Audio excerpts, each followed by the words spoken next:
Hi hello guys, welcome to my channel. So ఇవాళ మా ఇంట్లో బోటి కర్రీ ప్రిపేర్ చేస్తున్నాం.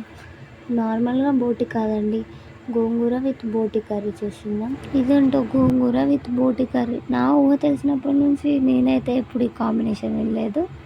ఇప్పుడే చూడడం కానీ చేయడం కానీ వినడం కూడా ఇదే ఫస్ట్ టైం.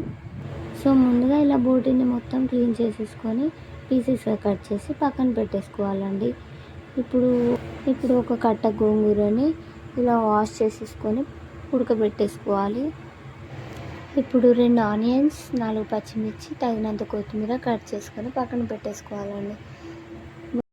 ముందుగా మనం కడిగి పెట్టుకున్న బోటిని ఇలా ఉడికించుకొని ఇప్పుడు మనం ఉడకబెట్టిన గోంగూర పేస్ట్ని ఇలా మెత్తగా రుబ్బుకొని పక్కన పెట్టుకోవాలండి.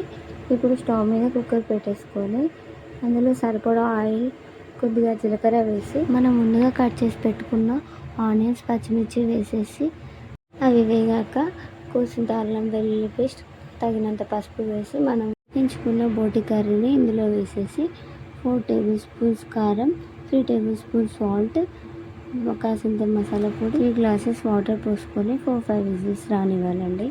4-5 విజిల్స్ వచ్చాక మళ్ళీ మూత ఓపెన్ చేసి దానిలో మనం ఉడికించుకున్న గోంగూర పేస్ట్ని అందులో వేసేసాక మళ్ళీ ఒక 2 గ్లాసెస్ వాటర్ పోసి మూత పెట్టేసుకొని ఒక 10 విజిల్స్ వచ్చాక తీస్తే మన గోంగూర బోటి కర్రీ రెడీ అయిపోయినట్టే. మీకు కూడా నచ్చితే ఒక లైక్ చేసుకోండి.